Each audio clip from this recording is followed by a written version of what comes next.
So this is the Consensusism Study Group's meeting on Saturday. We meet on um, Thursdays and Fridays, same time GMT 900, 100 hours.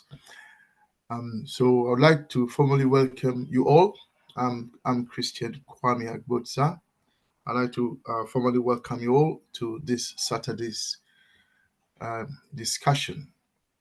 Our discussion on Thursdays are mainly philosophical and ideological with a view to action or implementation. And the Saturday meetings are for us to have a conversation amongst us as Africans and discuss unification, total liberation, and the development of a continent.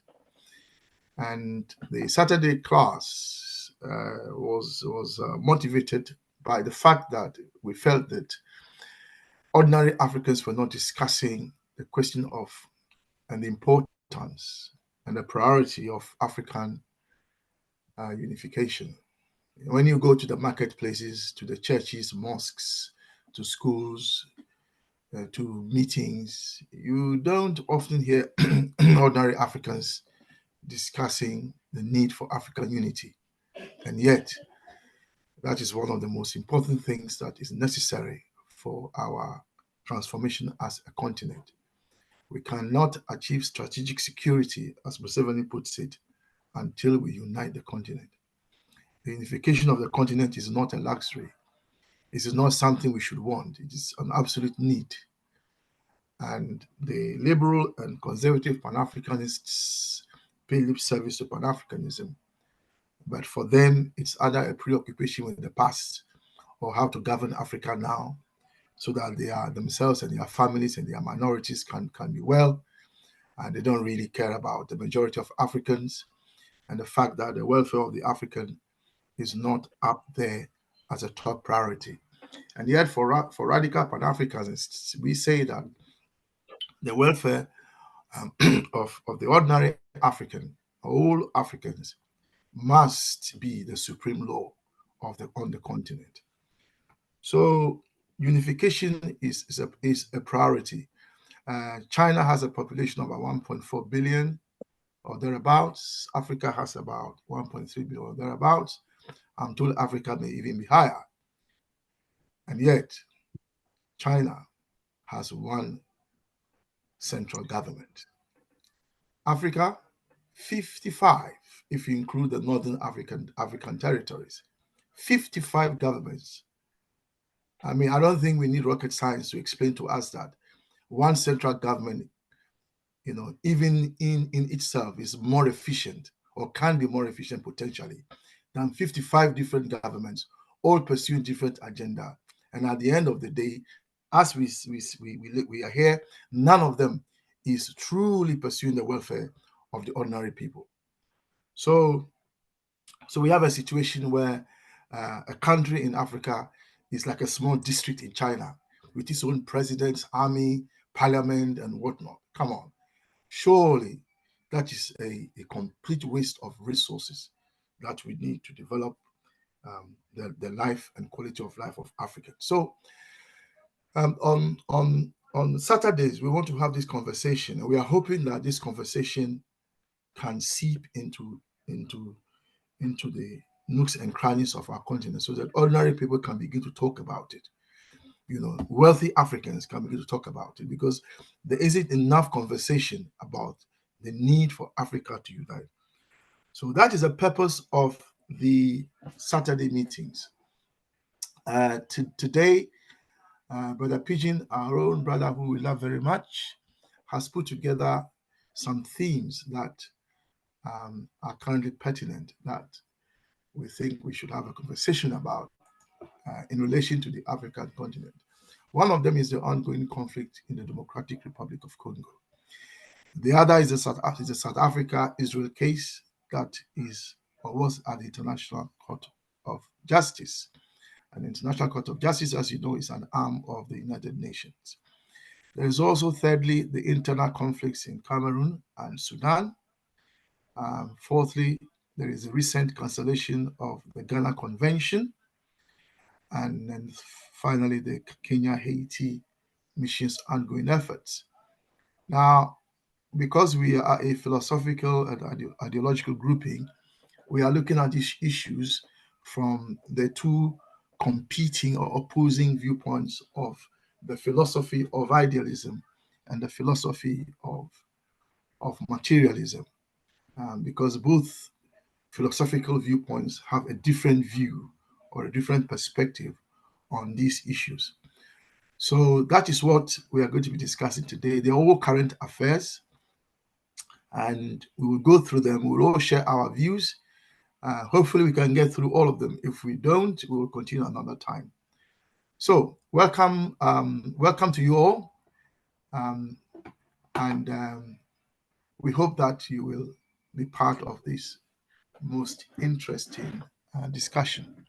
Brother Pigeon, now, how do we proceed? Thank you very much, Brother Kwame. Hope you can hear me clearly. Yes, we can.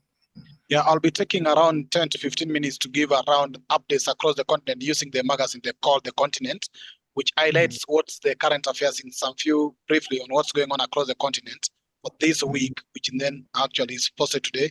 After this, then we'll go straight from topic 1, as you've mentioned in our channel list, topic 1, topic 2, and topic 3, and topic 4. Only one person had confirmed that they can do a 10 minutes presentation from Sudan in regards to Sudan issue, but I don't know if you'll be able to make it because he has some few eye problem, but I know once he's able, maybe you can give him space to say 10 minutes about what's going on.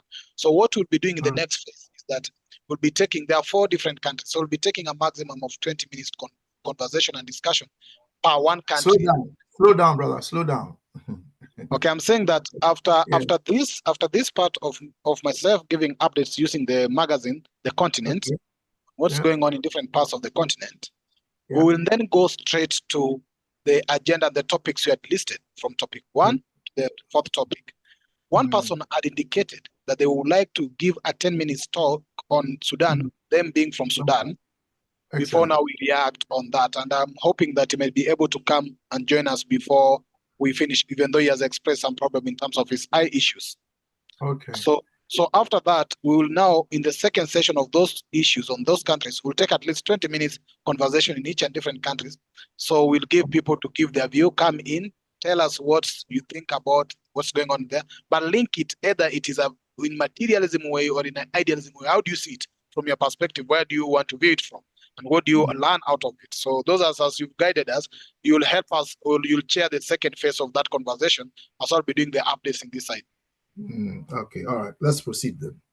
Okay, thank you. So this magazine is called The Continent. It's always coming out, I think, every week, but this is how they call it. They say The Continent, their theme is African quality. It is too toxic for Europe, but fine for Africa.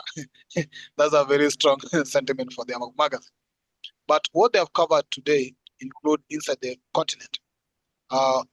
What happens in Ethiopia, where Ethiopia wants some access to Somaliland, the Orthodox Ethiopia celebrating their Christmas.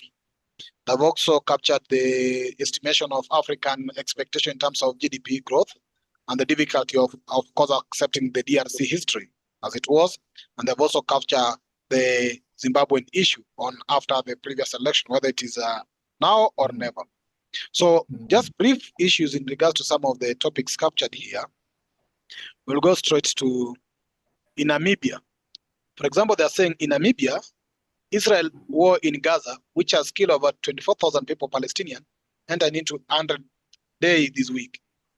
But the key concept here is that Germany has said that it will support Israel defense in the case, prompting Namibian President Hag Geingob to call out Germany's inability to draw lessons from its horrific history, pointing out that on Namibian soil, Germany committed the first genocide of the 20th century from 1904 to 1908. Imperial Germany killed over 34 Herero and Nama people in an ethnic cleansing. So that's what's coming on from Namibia. From DRC Congo, they are talking about the United Nations saying its peacekeepers will completely withdraw from DRC Congo by December 2024. The UN troops on the mission has been there. You call them the UNESCO. They have been there for some time now, and they have been occupying the shores of Lake Kivu in Goma. But the Congolese president Tshisekedi, who was recently re-elected in a widely disputed vote, has been pushing for the withdrawal. In Burundi, there's a war. Burundi unilaterally closed its border with Rwanda after Evariste Ndayishimiye accused Paul Kagame government in Kigali of training Red Tabara rebels. Red Tabara claimed responsibility for an attack near Burundi border with the Democratic Republic of Congo, which itself accuses Kigali of supporting the M23 rebels. So the UN has warned these tensions may escalate into regional war. In Kenya, there's a prosecutor. The prosecutors in Kenya plan to charge Paul Mackenzie, the pastor who instructed his followers to starve themselves and their children. They were starving themselves as they were fasting to see Jesus. They were told they fast until they meet Jesus. So they starved themselves. The number he indicated is 191, but the actual records from Kenyan side is more than 500 to 600 people. Their bodies were exhumed last year from this compound called Sokahala Forest in Malindi area. So he will be charged in 2 weeks along with these party associates. Then if we go to the spots, if you go to the United States, is not much of our interest. If you go to Uganda, the non-aligned movement meets in Kampala. It's hard to get dragged into someone's affairs, but there's a meeting going on in Kampala where they're participating. In Kampala this week, over 24 countries met to argue about the Israel and a host of other issues. One thing participants did seem to agree on was the need for the global south to gain a permanent seat on the United Security Council. In Angola, there are 12 new criminals charged against Isabel dos Santos. Angolan prosecutor brought 12 new charges against Isabella dos Santos, which she has rejected as politically motivated. She is accused of embezzlement and fraud when she headed the country oil company, which is called Sanago, between 2016 and 2017. This was at the tail end of the 38 years presidency of her father, Jose Eduardo dos Santos. So then she was touted as Africa's richest woman with an estimate of $2 billion of fortune. So the accounts, of course, the property are not being frozen around the world. She says that she's struggling to pay her rent and her children's tuition fee. In Nigeria, there's a deadly explosion which rips through Ibadan. At least 5 people died and more than 70 were injured in a bomb blast that destroyed 20 buildings in Ibadan. That's what's going on in Ethiopia. In Central Africa, strong men dig in heels when pushed come to shove. The Central African Economic and Monetary Community maintains sanctions against Gabon despite local approval of the country's coup.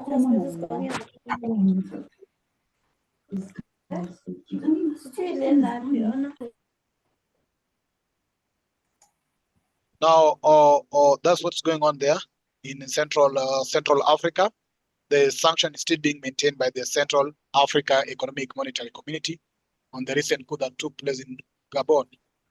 In Zimbabwe, millions need food aid as El Nino conspires on the drought to devastate community. I won't go into details about that, just highlighting what's going on there. Then there's an IB port. Now, landlocked Ethiopia wants a port, any port. So Somaliland has a coastline and wants someone to recognize the sovereign territory as a fully fledged country. So a deal was made that could withdraw the map, but everyone else objects. So the Somaliland want to be recognized officially. Remember that they got their independence, the so-called Somaliland. Somaliland declared its independence in 1981 and has been governed itself ever since. So it has its own flag, its own currency, and its own national anthem.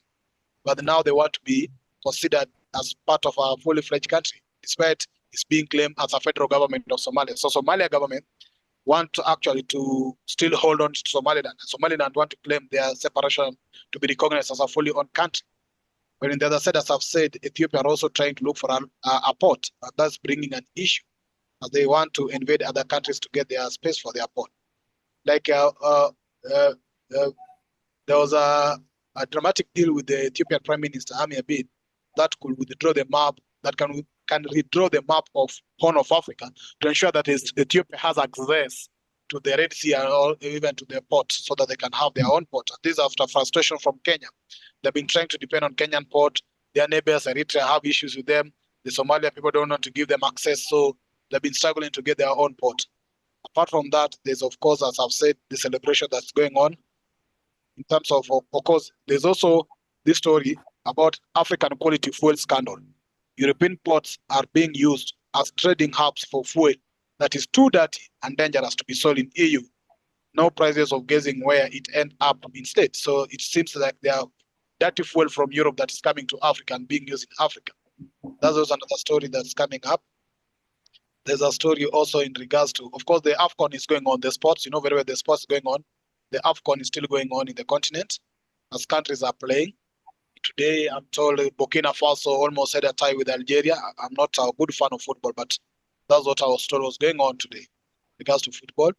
Then there's this celebration, of course, of the Ethiopian, the Orthodox Church that are celebrating their Christmas. So these are the only few top stories that are actually appearing in the continent today. Of course, these are the expectation of countries that might make better, that might their economic outlook might be better in 2024, and what was there in 2023, the economic outlook. So the figures there represent how the economic outlook of Africa looks like in the next year, this year 2024. So basically, that's what I would like to highlight in regards to this magazine. Permit me to stop there. Yeah, no, thank you very much for sharing an overview of the news on the continent. As you know, that is something we have always wanted to do, and I'm pleased that you have found a magazine that brings us news from across the continent.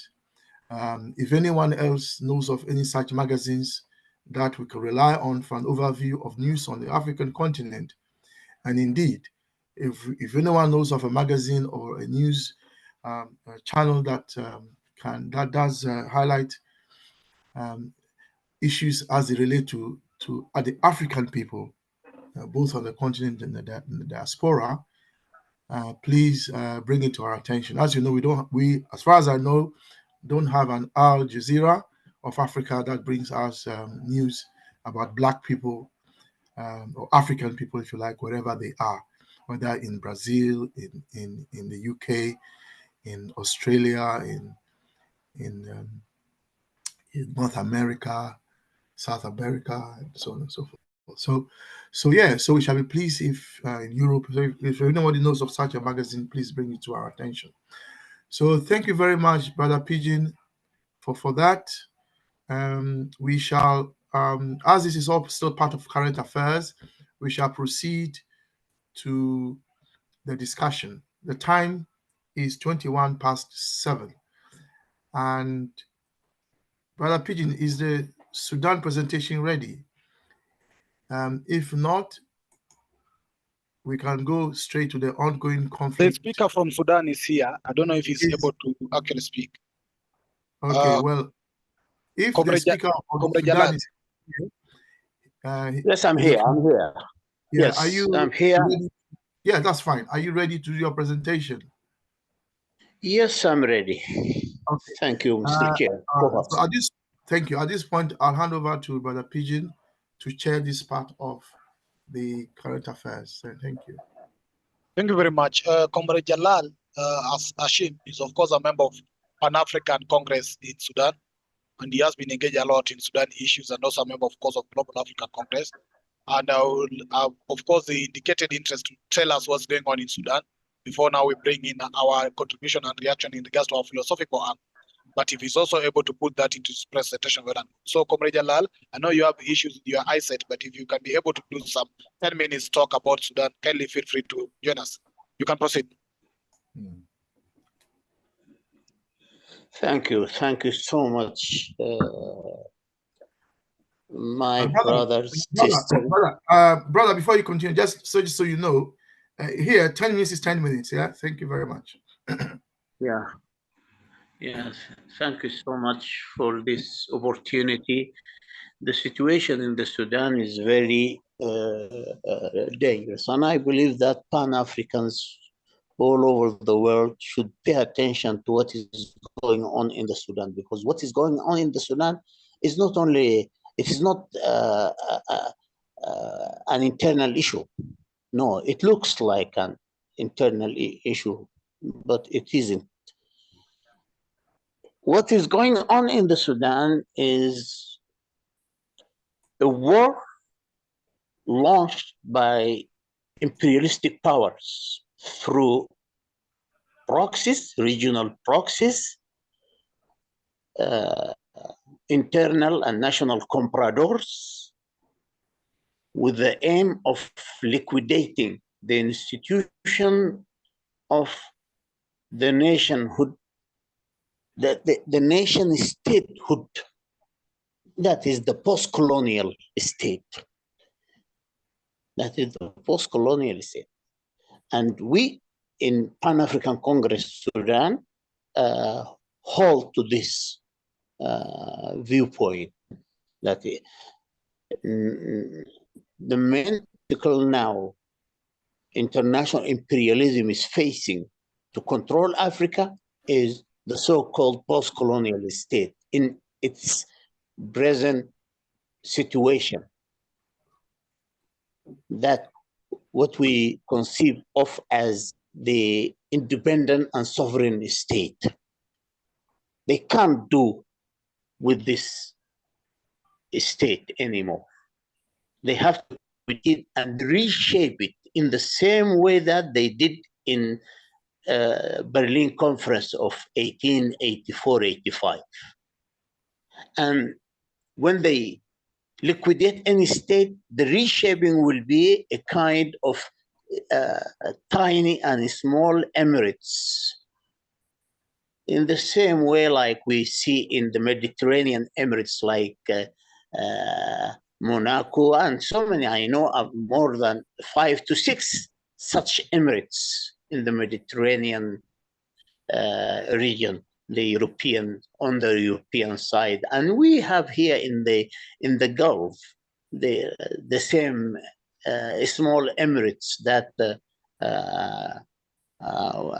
developed from what we used to know as the British protectorate.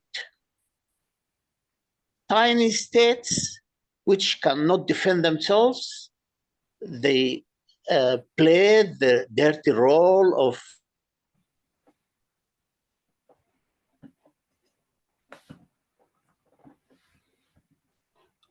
Jalal? Seems he has dropped. I think it's network issue. Maybe he has dropped out. Okay. Then, Jalal is here. I think he's joining again. Okay, but we'll proceed. Let me see if he can be able to join. Yeah, Brother Pigeon, if he can join, let him. He's still got up to 6 minutes to present, so that's fine. Okay. Up to 6 to 7 minutes, yeah.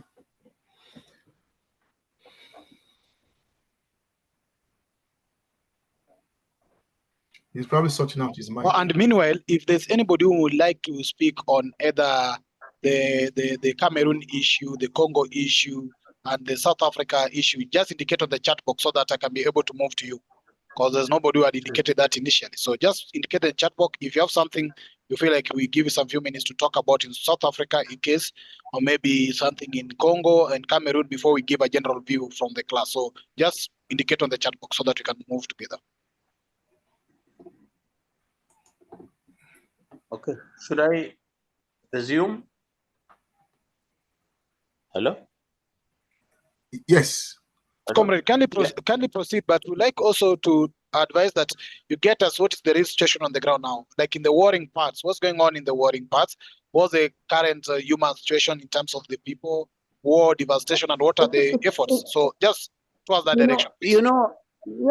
I have been forwarding. Now today, the United Nations have issued a report about the genocide being committed by the Janjaweed militias on Black Africans in the Sudan.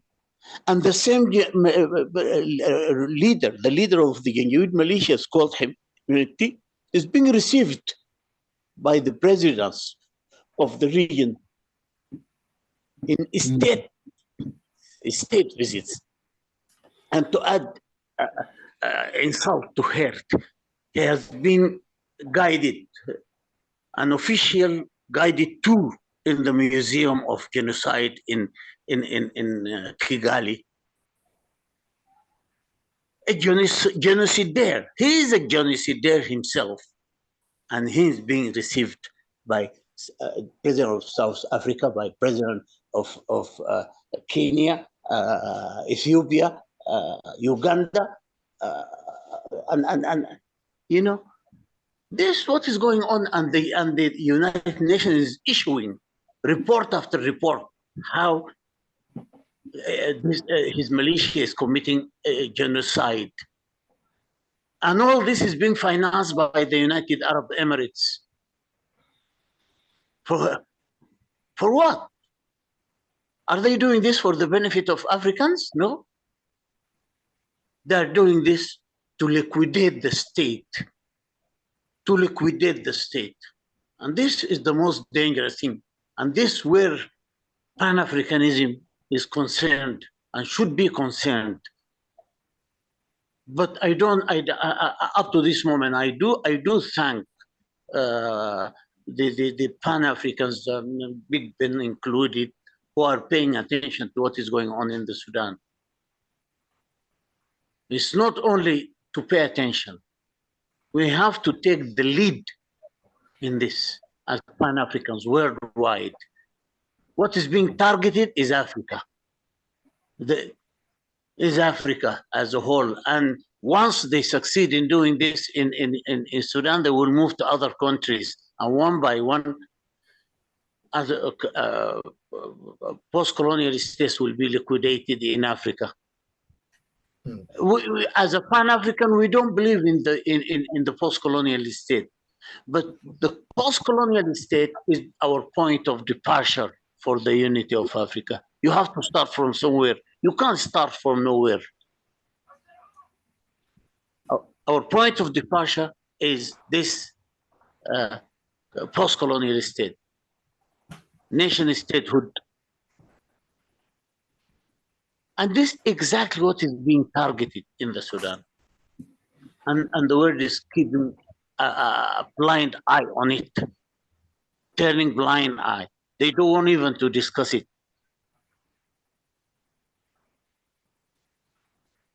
I better leave it here because the 10 minutes is over. You still have 2 minutes. You still have 2 minutes. Do I? 2 minutes, Yes. okay, great. I think that the report that has been made by the United Nations about the genocide that the Janjaweed militias are committing in Sudan is quite enough. I would send it. I've already sent it to Comrade Big Ben, and I think Comrade Big Ben can forward it to all of you to see. It says everything, and you know this has been repeated over and over again for the last 20 years, and these are the same crimes and the same culprit, the Janjaweed militias who committed the genocides in Darfur 20 years back, and upon which the former president of Sudan was indicted by the ICC. And it is still going on now, not only Darfur, now they are targeting the whole country with the help of United Arab Emirates and other countries around, shamefully, other African countries neighboring Sudan. They are doing it just, they are being bribed, literally bribed by the money being paid by the United Arab Emirates. And we know very well the weapons that are being transferred through Chad to the Janjaweed militias. It is the British and American weaponry manufactured there. This is what is going on in the Sudan. It's not civil war. It is not internal at all. It's not internal. And we have, in Pan-African Congress Sudan, we have launched the campaign to call for sending the Janjaweed militia leader, Hemeti, and his other ring leaders to the ICC. We don't believe in the ICC, but we think that the campaign should and will attract attention. And if it brings the Africans together, it will fulfill its objectives. But we haven't seen any Pan-African movement all over the world taking the flag or joining us in this, unfortunately. They come as individuals to support us and to participate in the forums, the Zoom room forums we hold. But this is not enough. This is not enough. We need others to take the flag and run away with it. The campaign should be adopted. Yeah. Thank you, brother. Your time is now up. Brother Pigeon, are you there? Yes, I'm here. Right, you need to keep an eye Okay. on the time so that you can No, manage. you'll help me keep on time. I've had said enough. So I will thank leave you. it here. Thank I'm you happy, so I'm much. happy to do that. Okay, thank you. So what we'll be doing, we'll be taking, first of all, reaction from the main speakers in regards to current affairs. Then we'll open up the floor, maybe probably by the second hour now, to put questions and open the discussion now in regards to this report. So we'll allow those who are interested to give the reports on the reaction of those specific countries to do their 10 minutes talk on that. Then in the second hour now, we'll open up for now an open debate on those issues that have been raised. Questions can be put forth and people can respond, but now we can take the philosophical angle in regards to that. That's what I actually request to be the guidance. Okay. So who is going next? We heard The from next Sudan. person is Sam Motua from South Africa. He has expressed their interest to report that. To speak on the Israel-South Africa ICJ matter. Yes. Excellent. Brother, you have your 10 minutes starts now. Thank you. Good evening and Pan-African greetings from Azania, South Africa. Yes, brothers, I think many are aware the case of genocide was launched by South Africa, but let's start by saying historically, the liberation movements in South Africa enjoyed a cordial and mutual relation with the PLO as an organization, as a liberation movement of for the Palestinian people. So we spend a mutual support throughout the days of the armed struggle, that is back from the 60s, 70s, 80s, and up till the so-called liberation in South Africa of 1994. South Africa continued to support Israel. So it was not only because of anything, it was because of historically those relations that South Africa or liberation movement in South Africa enjoyed with the PLO. So the case was taken to The Hague, and I think members are aware that South Africa was the first to present, and I will just touch on the snippets of the presentation. I think the important part is that South Africa opened up that by a statement that said the Republic of South Africa places Israel's genocide acts and omissions within the broader context of Israel's 25 years apartheid, 56 years of occupation, and 16 years siege imposed on the Gaza Strip. So, you know, they position themselves with the totality of the situation of Israel post its establishment in 1948. And they also argue that Hamas is not a state and cannot be party to the Genocide Convention, which both South Africa and Israel are signatories to. And I think the other important aspect of the fact is that South Africa has countries that were backing or supporting this internationally, and we can quote here the Organization of Islamic Cooperation, which has a grouping of about 57 Muslim countries, and as well as Jordan, Turkey, and Malaysia. And in the side of Israel, we all know that USA's position was always what its for Secretary of State Blinken described as the case of meritless, that, and it is partially calling or giving that those who are attacking Israel, Hamas and Hezbollah and the Houthis, are their supporters. Iran continued to openly call for the annihilation of Israel and the mass murder of Jews. So The U.S. position was that this was a meritless case that South Africa is launching, and stating that these are actually people who are supporting Hamas and Hezbollah against the onslaught against Israel. And I will not go into the definition of genocide, but just briefly, what the UN defines as genocide is that it's an act committed with intent to destroy in whole or part a national, ethnical, racial, or religious group. So South Africa presented that, mainly basing themselves on the public evidence that has been openly worldwide shown for the destruction that was resulted from the bombardment of Gaza and the deliberate restriction of food, water, medicine, and electricity. And briefly, they say almost more than 6,000 and more pound bunker busting bombs were bombarding the residential areas, religious areas, medical centers, and living areas of the people of Gaza, which confirms the intention of genocide. South Africa also argued against the evacuation order that Israel issued against the Palestinians on October 13, where they said everybody must leave the area of Gaza and go into the southern direction.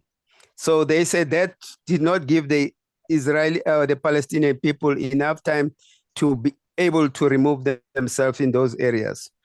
I think the arguments went on, but I think the basic information that I have shared with you shows that also South Africa also mentioned the very statements that were issued by Israeli officials, not only in government, the Prime Minister Netanyahu himself, the military commanders, and in one of them they cited the Prime Minister Netanyahu in his address to the Israeli forces on October 28, 2023, where he said they must remember what Amalek did to them, meaning that if you quote the biblical story, you'll find that Israel was told that the Amaleks were going to destroy them totally unless they are siding with God, and God must protect them. So in this situation, they had to retaliate in order to survive that. So South Africa was quoting that as a show that Israel had the intention. So I think basically that is the case of South Africa, and it was presented with Israeli countering, and basically Israel was harboring on the issue that the attack on October 17 was a total, in fact, they say that was genocide against the Israeli people, and they continue that South Africa is acting as a legal protector of Hamas. But I think many people and many analysts say South Africa had presented a brilliant case. Most international aspects have said South Africa will win its case. But we know the international forums, they normally never take decisions that are opposed to the big powers. And we know that the ICJ does not have that enforcing powers. They will have to go to the General Assembly for a decision further after this. But the actual ruling of the ICJ is not yet out. We expect it to be coming out in sometime in February. So that is the situation that I can present. I'm not sure if I had used all my time. You got 2 minutes left. Okay, just 2 minutes. 2 minutes left. I can just share with the people that the situation that is a debate not only internationally. Why South Africa took the matter by themselves to the ICJ has been also a debate here in South Africa. The pros and cons about that, but South Africa maintained that position that historically they've been supporting Israel, and in terms of the convention, genocide convention, it's a member state that can lay a charge against another member state. It is not any other person only that can do that. So South Africa took that initiative. We also know that for them in particular, it also gives the ruling party in South Africa leverage in terms of their unity, in terms of the elections that are coming in the country. This augurs well that South Africa was brave not only to face Israel, but to face Israel as supported by both America, basically the Western powers. So that shows that South Africa is brave to stand its ground. So maybe they think it also will help in the country. But that is all I can present today. Thanks. Thank you. The next person we'll be moving to is on Ghana issue, and then we'll go to Kenya and Congo. So I'll need to know whether the King Mauli may like to speak on that cancellation of the convention, or whether Brother Kwame will have to do it. But let me check with the King who is here. The King from Ghana, are you able to speak on the cancelled convention that took place in Ghana? But it seems you're not connected to microphone. Is it connected? Let me check. The King, no, yeah, there's no microphone. No, he's not. He's not. No. Okay, I'm happy to then case.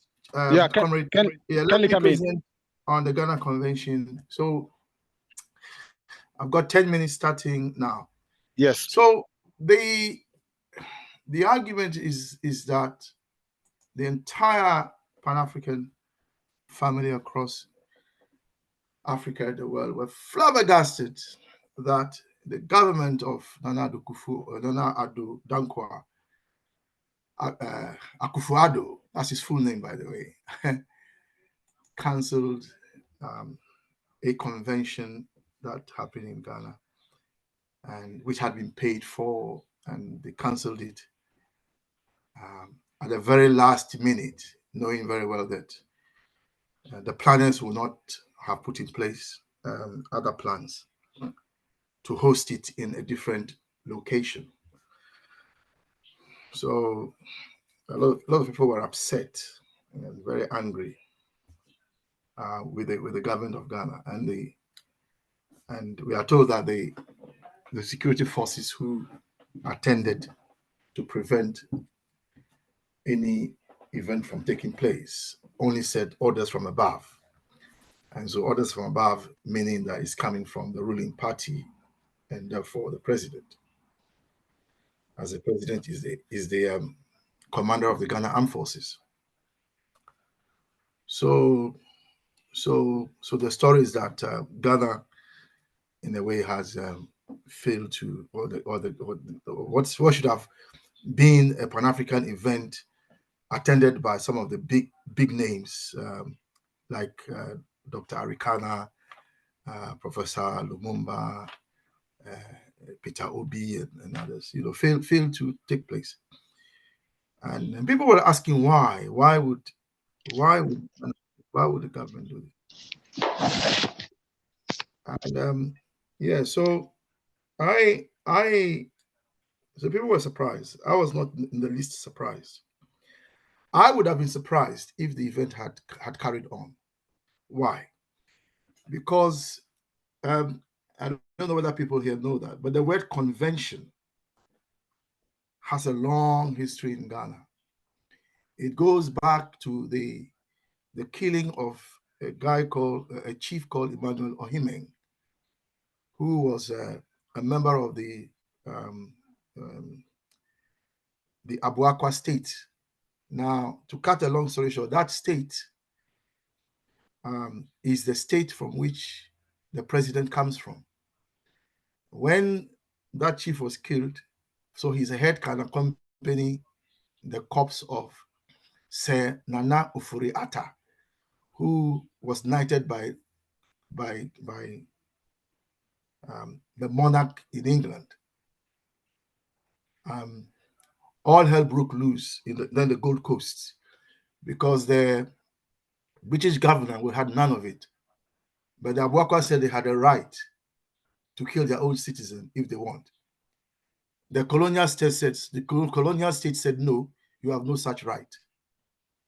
And so the result was that there was a fight, a legal fight.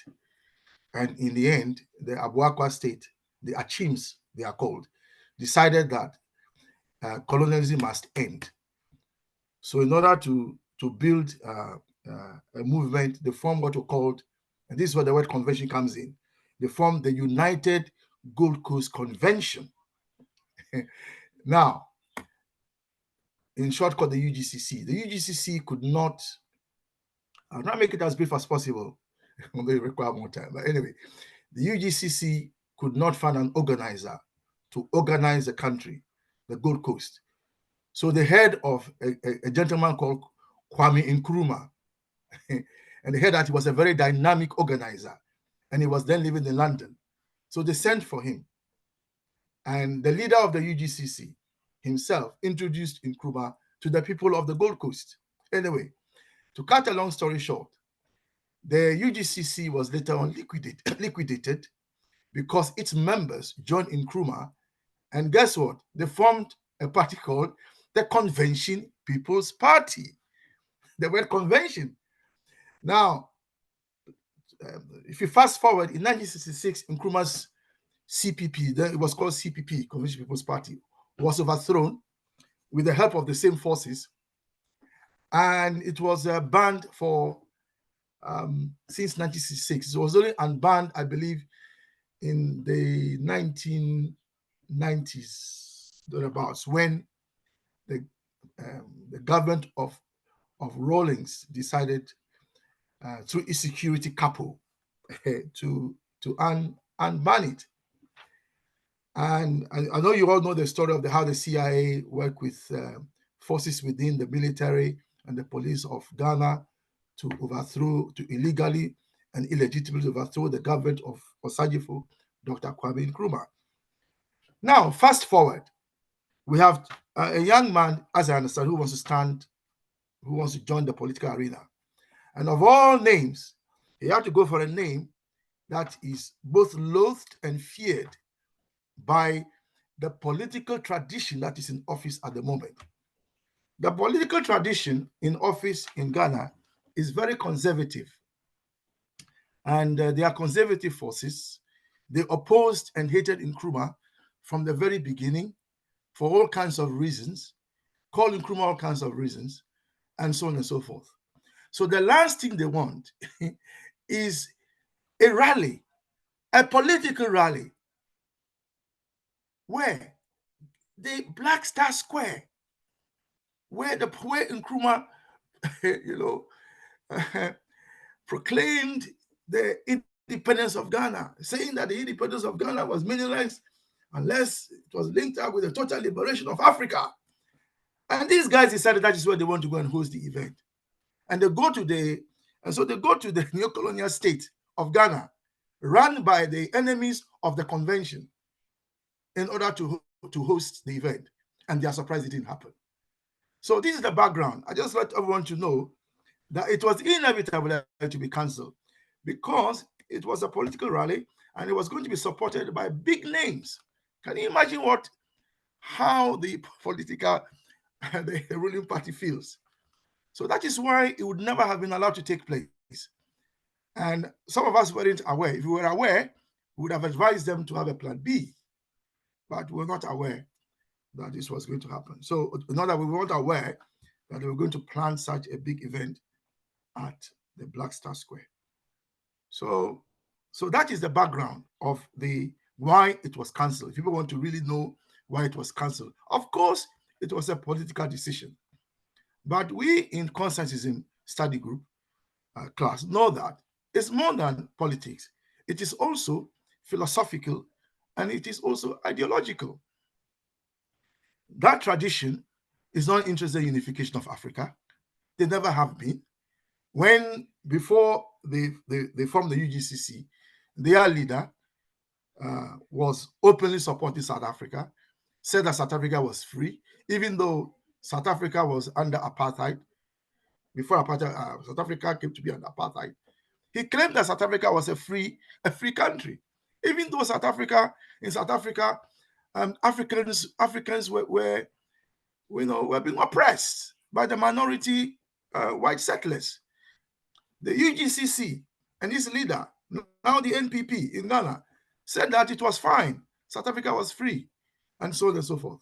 So I don't see how anyone would think that they would allow under their watch a rally to take place that brings up all the things they hate and loathe and don't want to know about. And no, even the NDC, the opposition, the main opposition party in Ghana, even they, I'm not sure will allow such a rally to take place, because it may empower the left in Ghana. And the left in Ghana, if empowered, have the potential to lead the left continentally. And that's what you don't want if you are a conservative or a liberal. So I'm sorry to bring you this analysis. It is my private analysis as a political analyst, as a philosophical and an ideological analyst who has seen the history of the fight for the liberation of Ghana and how this tradition fought in Nkrumah to prevent the liberation of Ghana, let alone Africa. Thank you. Thank you, Brother Kwame. You are right on time. A political analyst today, but you are a philosophical analyst as well. Thank you. So let's move to, I'll check to Congo. But Brother Hegel Mwash has been posting some things on the chat in regards to Congo. I don't know if he's able to speak something in regards to what's going on in Congo. Hegel Mwash, are you able to share what is going on in Congo in regards from your understanding? Hegel Mwash?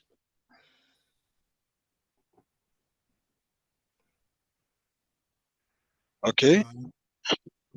Brother Pigeon, what I would suggest is not everyone, some people can write, but they're not necessarily happy to talk. So okay, what I would suggest is that you read what he has put in there, and then we take that as the presentation on the Congo. Of course, Congo had been covered already in the continental news that I had shared in regards to what's going on in terms of UNESCO leaving Congo, and actually what the government is feeling in regards to the UN peacekeeping mission that has been going in Congo. The Kenyan president has been leading, the former president from Kenya has been leading actually the peace initiative talks with Congo. But recently also we realized that there was a coalition between Kenyan government being accused of actually aiding Congolese rebel team, because there was a rebel team that held a conference in Kenya here.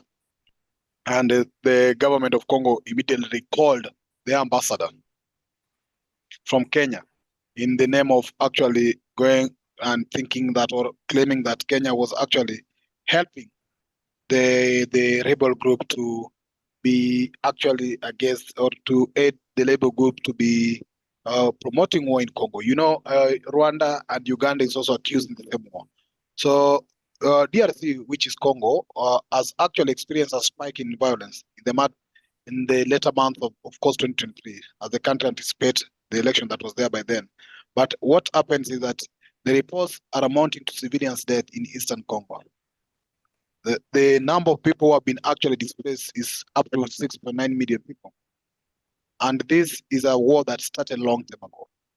The war in Congo started since 1996. And approximately up to now, over 6 million people have died in that war. The first war in Congo was in between 1996 and 1997. Then it became, or started at the wake of the 1994 Rwanda genocide. So what happened is that in Rwanda genocide, we all know that the ethnic Hutu extremists kill an estimate of 1 million, the minority ethnic Hutus, and the moderate Hutus in Rwanda, which was a neighboring DRC Congo. So that's where this was started. So you, Brother Kwame, you'll be counting for me my minutes. So yeah, during and following the genocide, nearly 2 million Hutus refugees crossed over to Congo. So this is the genesis. So there's a war in Congo. There was a genocide in Rwanda, which then led to over 2 million people crossing over. And this war in Rwanda was actually where the Hutu extremists killed the Tutsis in Rwanda. And the Hutus, during the following, the genocide, nearly 2 million Hutu refugees now crossed over to the Congolese border, and mostly they were settled within the North Kivu and the South Kivu province.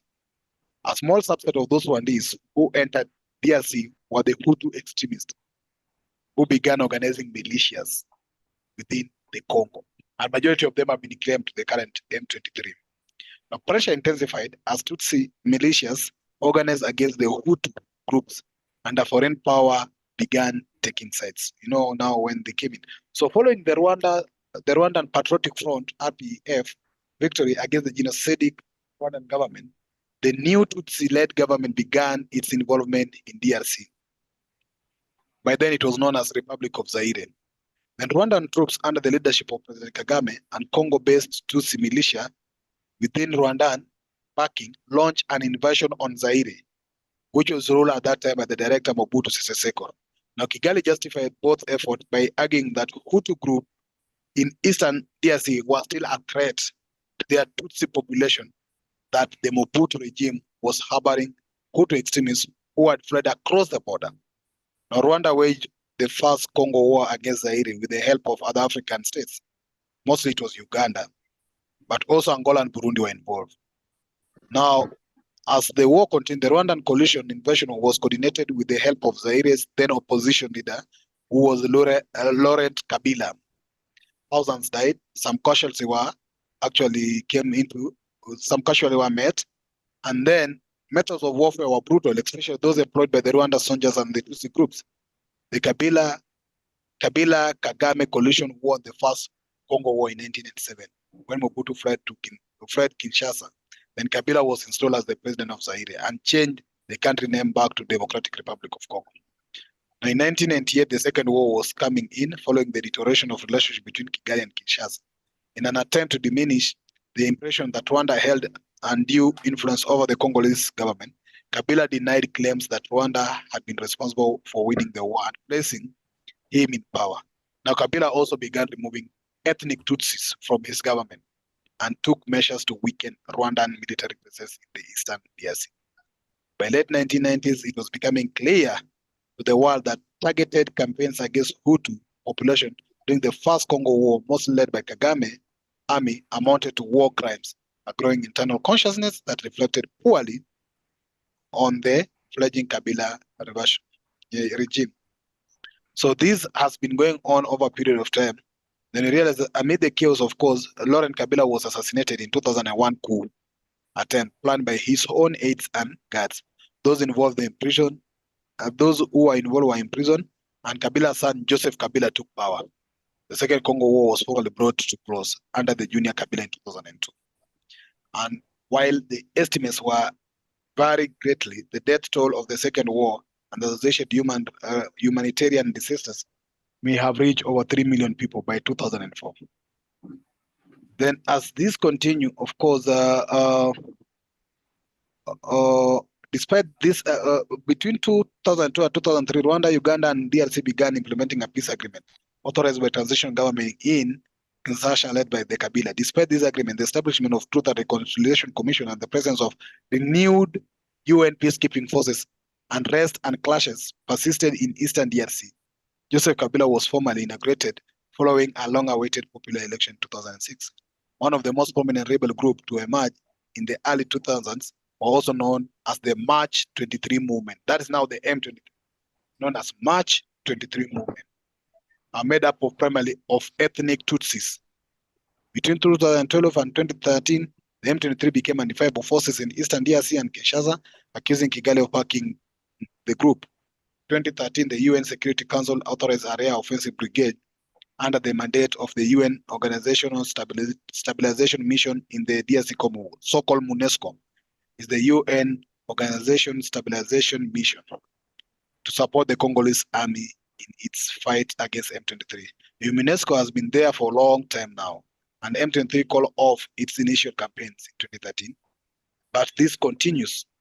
So until now, of course, where Felix Tshisekedi actually was declared the winner in 2019 election and was inaugurated in 2019, the transfer of power from President Kabila marked the first peaceful transition of power in DRC Congo. However, 2018 election results were since ever been questioned. And some polling data indicate that a different candidate, who is called Martin Fayul, may have won. So this has been going on. Now, Felix Tshisekedi is the one who has been leading these efforts up to date. But there is also China is involved in Congo internal conflict as well as its economy. The Congolese government is fighting M23 with the help of Chinese drones and weaponry, and Uganda has purchased Chinese arms to carry out military operations within DRC Congo borders. So the deal with China, negotiated with the Congolese leadership, especially during the Kabila, have helped the Chinese to farms to secure unprecedented access to metals and allow them to actually have also mineral resources. So this China is also being involved in this war for some period of time. And the recent development has been that the country is embroiled in an ongoing confrontation with Rwanda. 2022, M23 resurfaced after 5 years of inactivity and gained control over the large part of northern Kivu. So then there's also M23 insurgents, an accusation supported by the African Union, European Union, and United States. In return, Kigali accused Kinshasa of ongoing supporting Hutu extremists. So basically, this is the background of what's been going on in Congo and the war that has been going on in Congo. Permit me to stop here. In case of any question, maybe I'll respond to them on the open question. All right, thank you, Brother Pigeon, for presenting on the Congo. Just so you know, as you were presenting, Brother Hegel Mwash was posting things, although he couldn't speak. He says he's in hospital, but he was posting information on the Tutsi Hutu genocide, claiming that President Kagame is responsible and so on and so forth. I just wanted to make it clear that that is his private views, and in case anyone is reading, it doesn't reflect. It doesn't mean that it's a view shared by CSG. I just want to make that clear. Thank you. You might want to comment on that later, Brother Pigeon, if you so wish. Yeah. Yes. Right. So Brother Pigeon, if you want to carry on with the rest of the presentation. No, I'd like to get the update from Kenya in regards to Haiti. If there's, in case anybody from Kenya will want to speak. Hegel, are you able now to speak on Kenya Haiti mission? Because I know you are from Kenya. He's in hospital. He can't speak, he says. Oh, he's in hospital? Yes. Okay. Allow me to speak on Kenya Haiti mission from Kenya, and then the last part will be Cameroon. Then we now open up the session. So on Kenya Haiti, Kenya, as we've all known that Kenya said that the UN actually requested them to lead the mission to Haiti. And they said that the mission was for peacekeeping mission in Haiti. So the cabinet actually approved this. The UN actually pledged to support Kenya Haiti mission. Then the training started immediately for the soldiers who are supposed to be going to Haiti mission.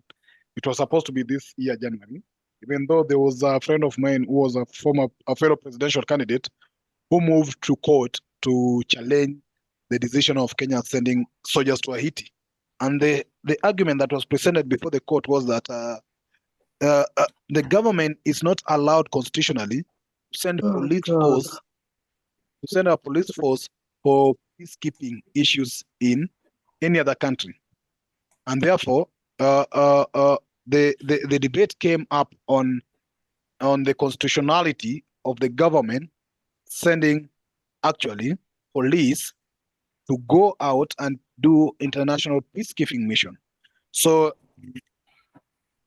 when this argument was presented to court, the court actually adjourned or stopped, gave what you call injunction. Yes. The court gave an injunction that the mission should stop until the case before the court is actually prosecuted. And this was to be done, or is to be done, on 26th this January. But even at the time that the court gave these orders, the Minister of Internal Security went ahead to present the motion of the government allowing the parliament approving this mission. And then the parliament approved it. Of course, we knew it was going to approve it. The parliament approved it. But this was also seen as actually contravening the court decisions, because the court had told the process, but the parliament approved it. Then the Minister of Internal Security said that they will not actually send our soldiers out to the mission until a tune of 36 billion Kenya shillings, which they estimated to be the cost that will be incurred for that mission, is paid, or the commitment to pay that 36 billion Kenya shillings is actually made. even though the United Nations had said that they are committing some money initially, which in Kenyan shillings was around 14.6 billion, the Minister of Internal Security said that they will not send our people until that 36 billion Kenya shillings is paid. So we don't know yet if any payment or any commitment has been done, but he said that that payment was to be done by UN member states to support that mission. Now, the many discussions that have been going on from the opposition side and the people of Kenya is why Kenya go to Haiti for a mission. The president has shown so much interest that actually is positive that Kenya is leading a diplomacy and what he calls solidarity and whatever role in peacekeeping mission in Haiti. But we all know that Kenya even wanted to lead the peace dialogue in Sudan, with the Sudanese actually refused. But now Kenya is hosting and hosted, of course, the opposition leader or the leader of Janjaweed from Sudan here recently. Kenya is having still war with Somalia, the Al-Shabaab, and they have not been able to quench the Al-Shabaab war. And here they are committing to send police officers who are not actually military officers to go in Haiti. As per my own investigation and the previous information I have, the team and the force that is being sent to Haiti is not yet actually army or defense or military, but they are close to paramilitary. These are the highly trained squad within the police department, which include what you call the RDU, the Rapid Deployment Unit. They stay close to where I am. And another team is the GSU, which is the General Service Unit. These are very strong teams that are always sent for violence and where there's missions and such things. But the training was going on. I was told they already the classwork was over. I think the language training was over. Sometimes I do hear they make their shootings close to where I stay because that's where their camp are. So they are training, and I think there was another team that was taken to Mombasa who are also doing training across the Mombasa side. But we must also understand that the Britain and the US are having military bases in Kenya. So possibly part of this training that's going on for the team that's going to Haiti are actually training by the British and the US training Kenyan soldiers to go to Haiti. The question we are asking is why Haiti is not, why is US or whatever is not going there? And this is what we call the black imperialism, where the black is the black faces, or it's the black mask while we are hiding the white faces. So Kenya is being used, and many majority of Kenyans are actually against this. But the president is so dictatorial and is a friend of the West, is pushing that this mission must be complete. So far up to this particular moment, I don't have exact detail whether the team has left, but I know the ruling is to be made on 26th this year. And I know the training has been going on. I know the team has been selected, and I know they are ready for that. And I also know that the parliament has approved it, the cabinet has approved it, and the only thing remaining is maybe when will they be going there. But the age is also younger generation. They're not picking the elder generation, the younger generation. But having spoken to some of the few officers who have gone to former missions out there from Kenya peacekeeping missions, they do say that even any amount that they get out of such peacekeeping mission is very small. In fact, their salaries or their payment is closely to 5 to 10% of whatever is being given. So that's the update I can say in regards to Kenya Haiti peacekeeping mission. Thank you, Chair. Okay. Thank you very much, Brother Pigeon, for your second presentation of the evening. First on Congo, second on Kenya, Haiti, but previously on the overall news situation as set out in the magazine that you shared with us. So thank you very much. So that leaves us with nothing else to discuss, nothing else to present in terms of the presentations. So the time is 12 We're only past. having Cameroon. Cameroon is pending, but I don't know if there's somebody will speak on the Cameroon war. Okay, the Cameroon, Sudan, I thought were presented together. But Sudan was presented, but the Amazonia war, if in case somebody want to talk on it. Yeah, I hear you. So does anyone want to speak on Cameroon? Brother, our brother, there's a brother in our midst who did a presentation to CSG on Cameroon some time ago. But I don't think he's here. He would have been the best person to present on Cameroon. Is anyone here to present on Cameroon? If not, I can just summarize what he shared with us. So what he shared with us, very briefly, not in detail, was that Cameroon, after colonialism, was split into the French and the English Cameroon. So there was a French and the English. But after independence, they decided to form one Cameroonian state. But for some reason, the French had the ascendancy, and then have then gone on to suppress and oppress the English side. And there has been murder, killings, and so on. And the matter is still not resolved. Now, so that is a situation that there's been killing and so on of Cameroonians who come from the English side.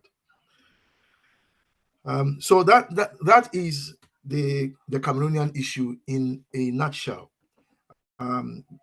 With the recent developments of French imperialism or French new colonialism in West Africa, it's not clear whether the Cameroon situation will be affected. But some of us have argued in the past that in the same way as Kagame and his fellow officers in the Ugandan army took up arms and invaded Rwanda to free their people, though some are saying it was the other way around, that Cameroonians themselves have to, with the support of Pan-Africans, have to, although we don't want violence, but you have a right to defend yourself if you are being killed. So they have a right to defend themselves. It's not clear that they can take on the Cameroonian state backed by the French, but they have to look for friends around the world and find a way to resolve the matter in their favor. So that is it for that is it from me on Cameroon. Thank you. Very brief. The time is now 8:15. So let's now open the floor for discussions. So please feel free to speak on whatever you want to speak on, from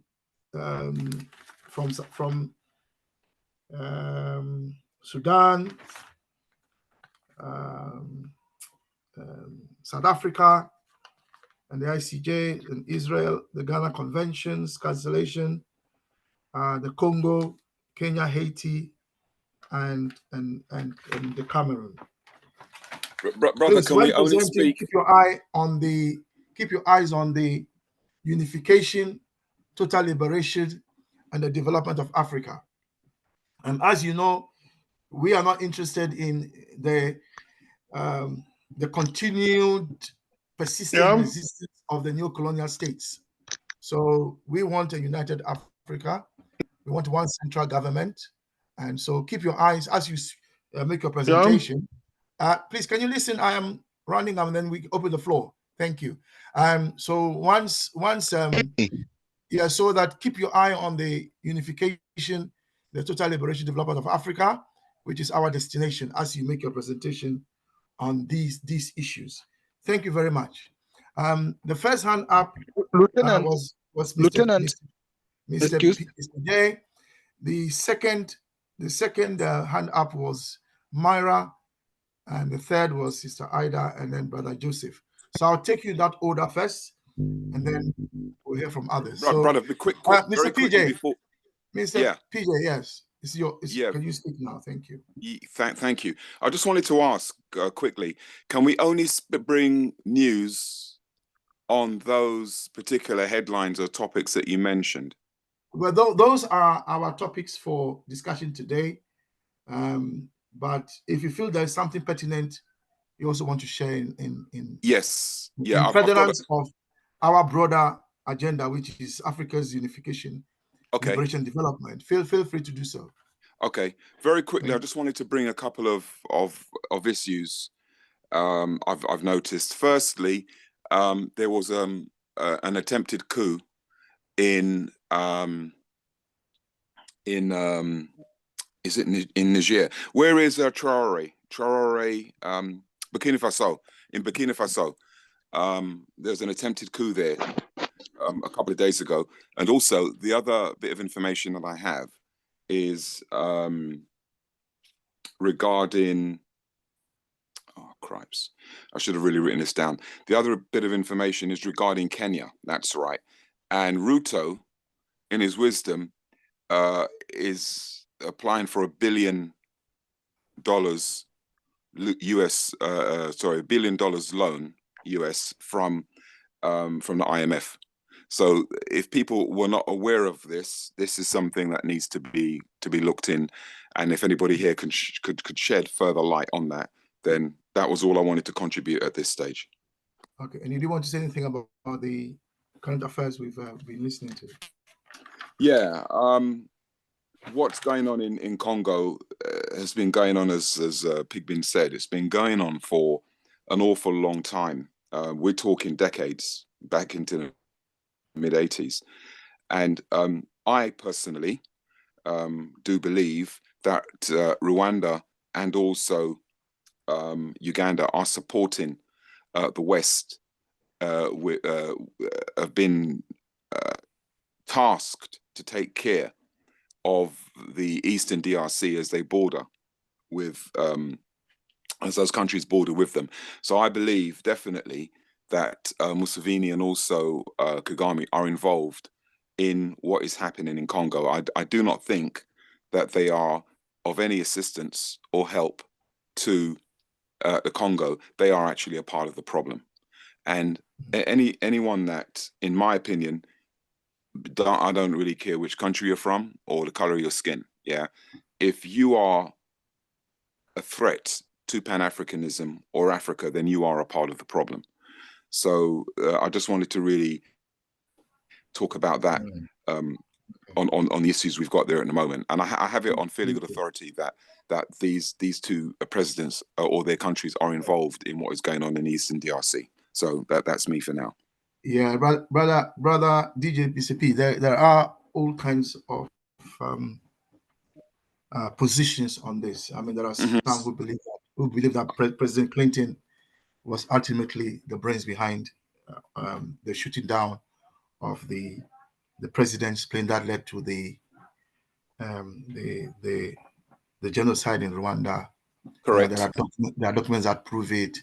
There are those who, I mean, there are all kinds of positions on this. So yeah, I'm not speaking on behalf of CSG. It's just my personal opinion.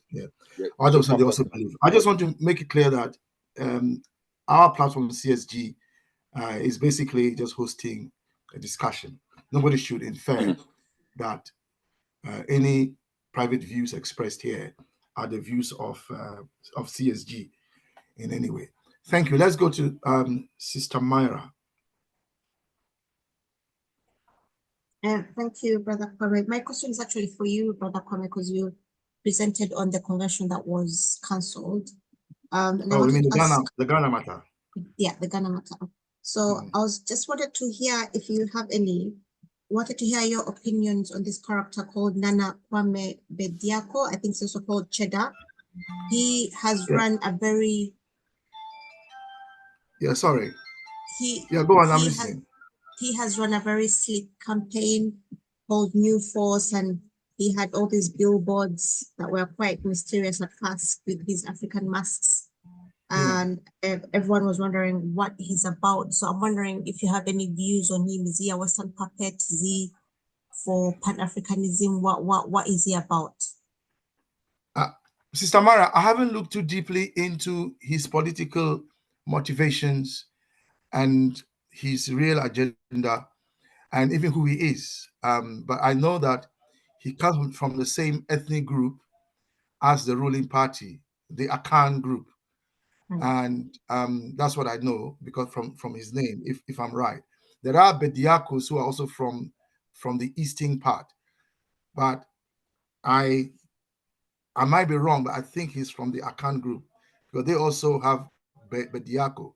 Now, so I haven't looked deeply into his own political motivation, but what I know and I'm stating is that the Pan-African tradition on the continent, which has its roots in Ghana and in the work of the CPP and in the work of Osajo Dr. Kwame Nkrumah,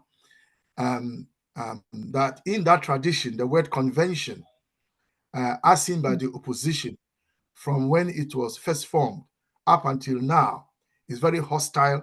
They hate it. They don't like it. They loathe it. These are the people who were prepared to kill Nkrumah physically. They could shoot him dead. The only thing that it didn't happen was that people were afraid to kill him. So they waited until he left the continent before they overthrew him.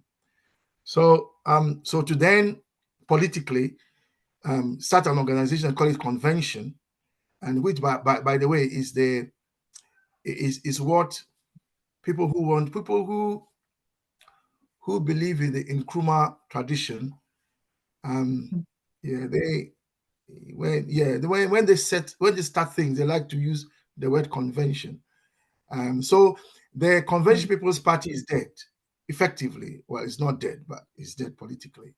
So some of those on the left in Ghana who believe in Nkrumah want to resuscitate the CPP, but they don't want to use the name CPP, so they want to use a different name. Right. But then you keep the word convention. And the reason that the CPP had the word convention in its name was that the UGCC had the word convention in it.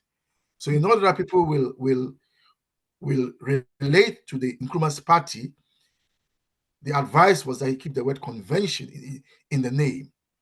And so all across the country, UGCC groups basically passed a motion declaring themselves no more UGCC, but now CPP. And a lot of them were the youth. The youth of Ghana basically were the hardcore of the CPP.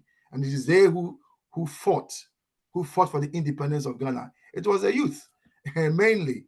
You see, so when the youth begin to congregate in the Blaster Square, which Nkrumah, the CPP created, if you are the opposition that fought that tradition, what would you do? Would you allow it to go ahead? So that is it. So, but as I said, I don't know much about the history of the young man himself. I hope that helps clarify Thank you. things for you. Thank you very much. Yeah. The next speaker is Sister Ida. Brother Kwame, I wanted to ask you about the Ghana matter again, because I don't think I heard what you said about the they wanted to kill a king's and use his head for something or other, but I'm not sure if in the end he did get killed, because you said, oh, the British were saying no. Yeah, I was telling Sada, I was talking about the history. Yes, of why I know that, but I didn't hear the end of the history story. No, I'm saying that I was sharing the history of why the UGCC was formed by members of the royal family of the Achim Abuakwa state. Yes. And they formed the UGCC to end colonialism, not because they wanted the continent to unite, but because they wanted the British out. Why? Because the British head of state, through her representative, the governor, was interfering in the right of the Achim monarchy to kill its citizens if it wants and do whatever it wants with its citizens, because they are subjects of the stool. And the British state, the governor, Governor Benz at the time, would have none of it. He said it was murder and that the killers must be tried. Unfortunately, the killers who had to be tried were brothers of were basically members of the royal family. So that's the history. So they did kill the king's head. They did kill the king, and they were trying to try. His name was Emmanuel Ohime. That is his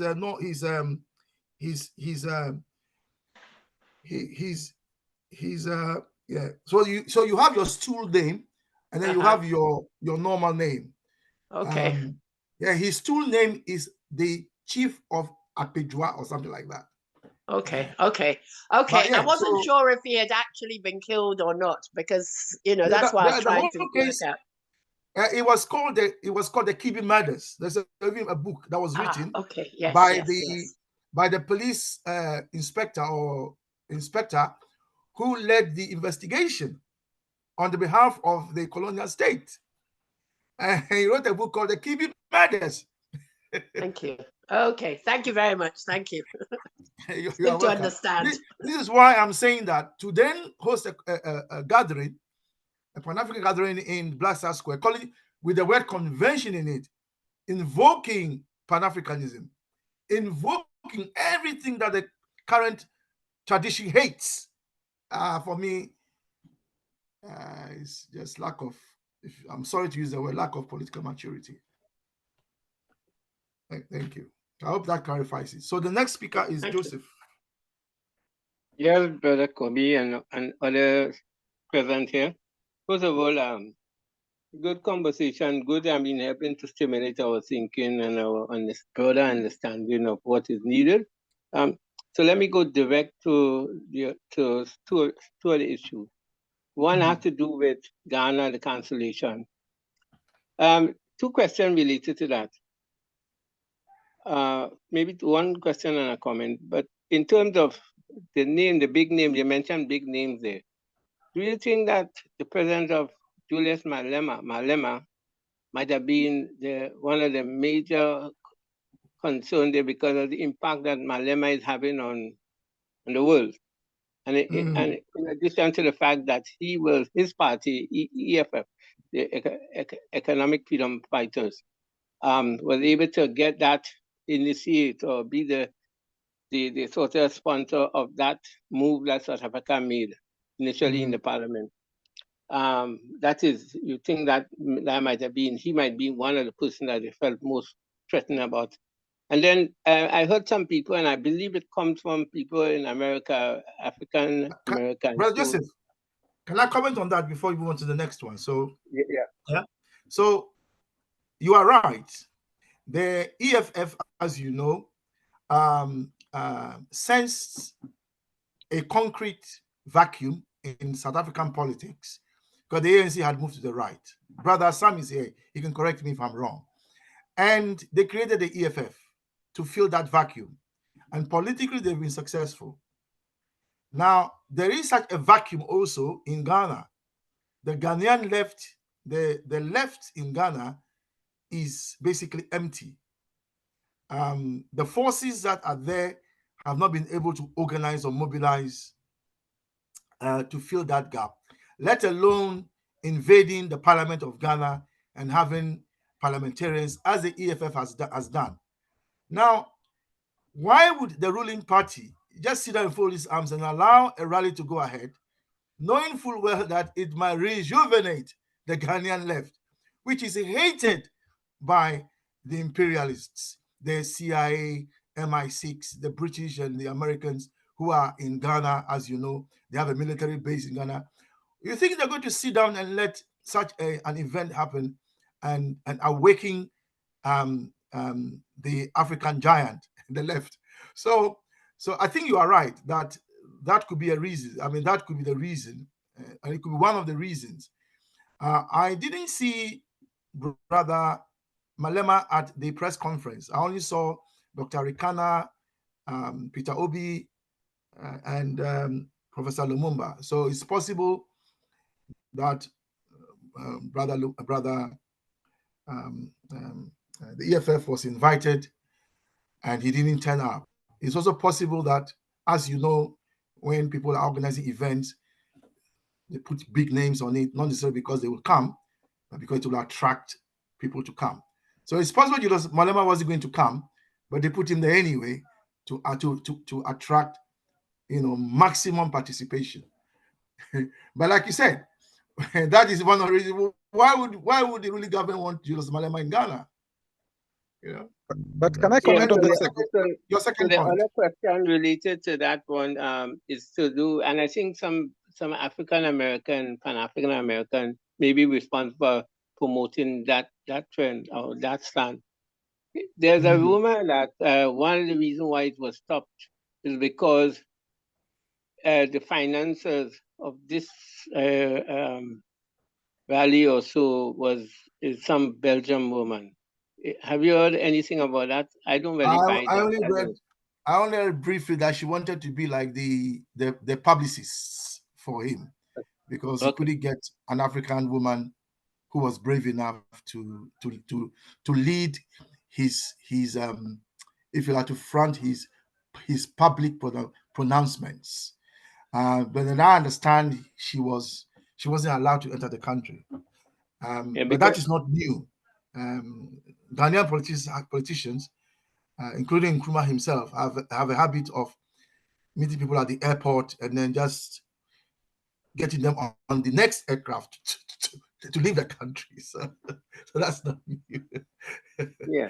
So I mean, but I think it's dangerous for those who trying to say that that because white money, because the idea is white money is behind this thing, and I think Sorry, what it's money? something that white money, I mean, or the imperialist money.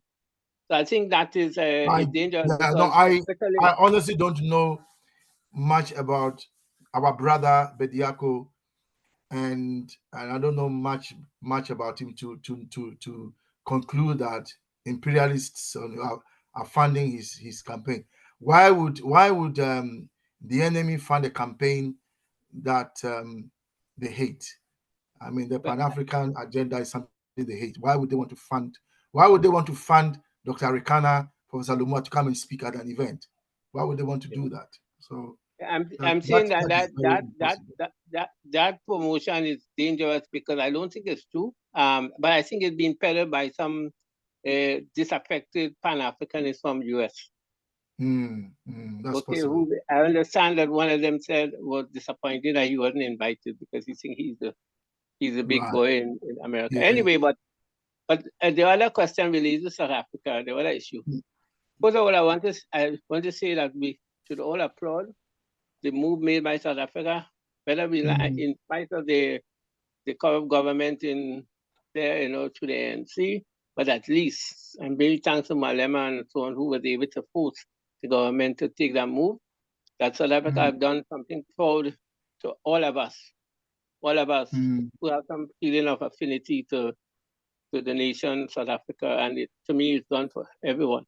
There are those who making all excuse where you shouldn't be involved in, but I think it's really commendable.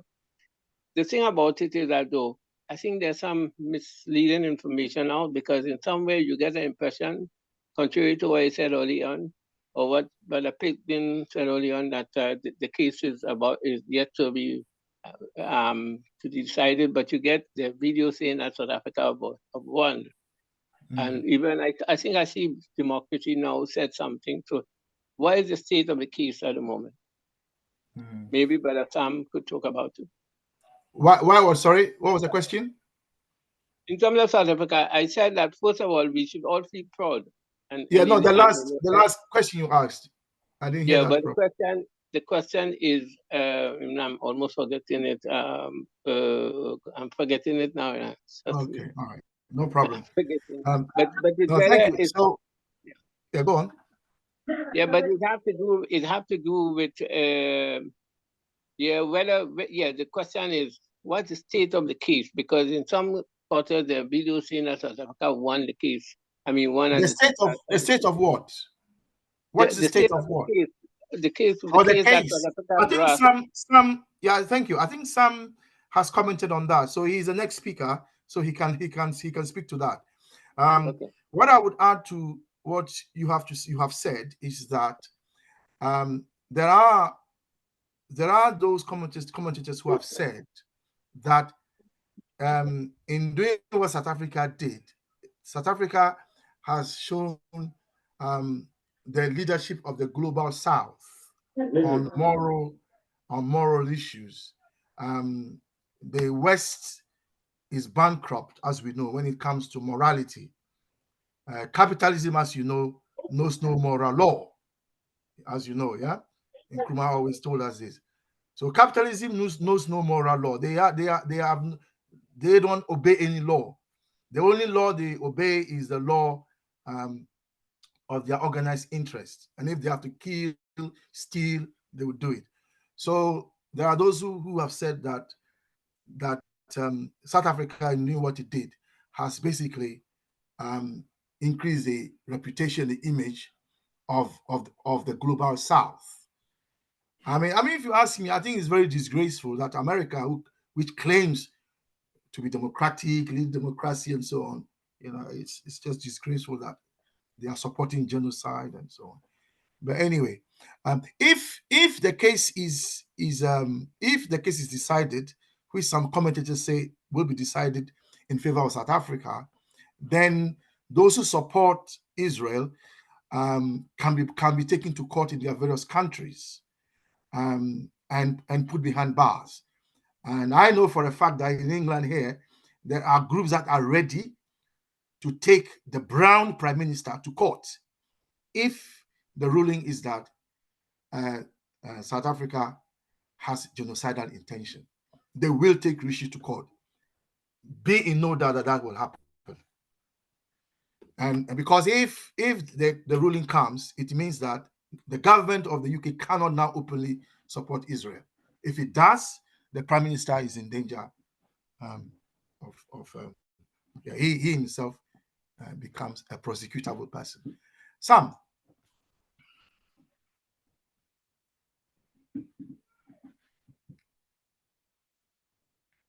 Sam, come in. After Sam, we hear from Renumi. If Sam is not ready, Renumi, you can come first, and then Sam will come after you. Okay. Thank you. Yeah, but Renumi, yeah, you can come in first before Sam. Yeah. Yeah, since Brother Renumi, speak into the mic directly. We can't hear you properly. It's muffled. Yeah, it's a double feeling for me. I'm happy we have finally, at least we are now discussing the Council Ghana Convention. But what I'm not happy that I'm not seeing the excitement. Brother Renumi, can you speak into the mic more directly? Yeah, okay. Well, now. Thank you. Okay, but I'm not happy at the attitude or the reaction that I can read from what I'm hearing about Ghana Convention or whatever we want to see that. Yeah, you share what you want to share. That's fine. I'm very excited at what is happening in Ghana and other corners of the world presently. But the question is now arising in me that these are almost regular Zoom meetings. These are our discussions. What exactly do we intend to achieve with it? Is it just a talk shop, or is it just a way to come and just relax for the week? Or are we intending to actually inspire people to go all out there and make some changes? If we intend to inspire people, yes, are you asking about the Saturday event generally, or this particular week? all the issue of all the discussion about Pan-Africanism, whether at the continental level, at the global level, do we really intend to achieve anything with it, or we just want to feel good to come out? That's what I'm asking, Brother Dumi. That's what I'm asking. Do you mean the Saturday discussions generally that we have, or do you mean this particular one? This particular one inclusive, any other one. Okay. The ones on Saturday, the one on Sunday, and any other one that we are having anywhere across the globe. Do we actually intend to achieve anything with them, or we just want to feel good? We just want to feel, because I've heard repeatedly, do we expect a government to allow something to go ahead? Why do you expect? The way we say it doesn't show that it bothers us. Yes, good, the convention might have some connotation to Ghanaian. If we as Pan-Africanism, the leftists, if we desire to actually influence, to change the society as it were, then we should be concerned that these, our enemies, we should be concerned playing into the hands of our enemies. Because that is what we see. That is what it looks like. If we are excited that the stooge of the imperialists are able to towards a convention that could have inspired the leftists, that could have changed things across Africa. Be that as it may, then we do not, if we're saying we want to unify Africa, we want to, for a total liberation of Africa, we should be information, we should be seeking information, we should be anxious for information. Then that means having an information of what is going on around the continent should be one of our prime activity. We should be looking for information at every corner of the world. When I joined these weekly meetings initially, sometimes last year, at the beginning of every meeting, whether Thursday, Saturday, Another one, what we call for is the news updates across the globe. We call people, report updates from your side, report updates from your side. I think it is a slap on us if we are saying we are Pan-Africanists. The convention in Ghana was publicized with over 150 billboards across the 6 regions of Ghana before the January 7th date. The convention was publicized with over 150 billboards. If we have been doing our weekly updates, this board should have attracted our attention. We should have mentioned it. And then the issue of Belgian lady, the Belgian lady involved in this discussion was already in Ghana. She has lived over 3-4 years in Ghana, initially as a model. Then she got into media. Then she got involved with Bediako as his publicist. She was not the one sponsoring Bediako. She worked with Bediako as a publicist. And if Bediako needs somebody, I've dug into the issue of both of Bediako and the lady.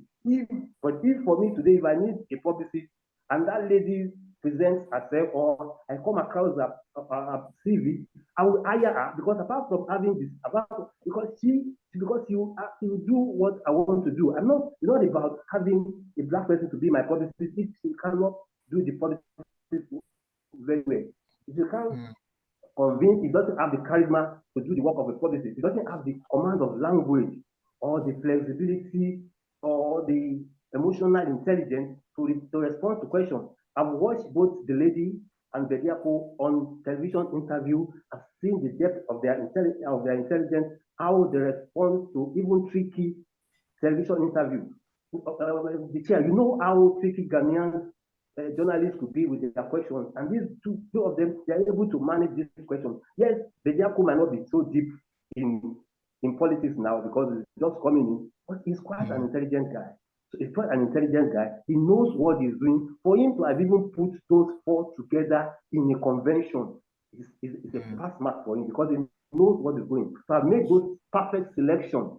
Dr. Ikana, Professor Mulumba, Julius Malema, and then the new kids on the block, Peter Obi. They are probably, apart from using Peter Obi for their own, they're also helping Peter Obi, because Peter Obi is a national politician. Inviting him into that place is a launching pad for Peter Obi to become a continental figure, because of course, Peter Obi performed excellently well during the last presidential election in Nigeria, and that is also, he earned that position. And it's also good that even right less than a few months after the election, people in Ghana have seen the potential of Peter Obi, and they tag him along with those three people. And if we actually want to change things in Africa, I think we should be excited at that stage. Even the cancellation of that convention is even a positive for that convention. If the convention have held, it would have attracted so much media hype as the cancellation. It's just like a lot of countries. Sometimes you ban a book. When not somebody publish a book, you ban the book or you ban the music. For the fact that you ban those books or that music, make people now go extra mile to look for what is even in that book, what is even that music saying. I remember one of the son of Afrobeat legend, Femi released a music, and it was banned on Nigeria Airwaves. We were all looking for that. What is even in that music that makes government to say it should not be played on any radio? And that is also what that cancellation of convention have done for Bediako, is that they have given him more publicity. That if those people, Malema was going to come, but they deny him landing permits in Ghana. He was going to come, he was ready to come, and Obi was there. And I think if only Professor Mulumba and Dr. Ikana were on ground, maybe they would have allowed the convention to quiet. But they see that if they allow Obi to speak at that level, with what Obi has done with the big government in Ghana, in Nigeria, allowing Obi to come and launch another political person in Ghana in close succession might be a threat to their own power.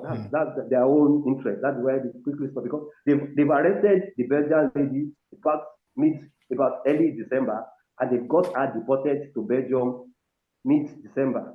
So they said if she can't, for whatever reason, they look for an excuse, because at the point she was the face of the campaign. Bediako himself was completely not in the picture, because Bediako, as I find out, lives by about 3 names. Bediako, Nana Bediako is his real name. He also has a name that's something like Cheta, that is a brand name. Then you also have another name, Freedom Julius, Freedom something sister. Brother Lumi, can I ask you a question? Yes, sir. If I'm a Ghanaian citizen, can I go to Yes, sir. Kenya and lead a political campaign? Am I allowed to do that? If I come again, Yeah, can I come to Nigeria and lead a political campaign? lead in what way, sir? Sorry? Why can't you? Why not? If, for I'm example, asking in the same way as the lady was fronting for Bediako. Can I do that in Nigeria? I wouldn't know how much they want to use her, but to the level they are using her is still in order, because it's like they are still doing a marketing promotion. They are still promoting a brand. It is when the brands become political that we now start abiding by the law of political gains. As far as they know, they were still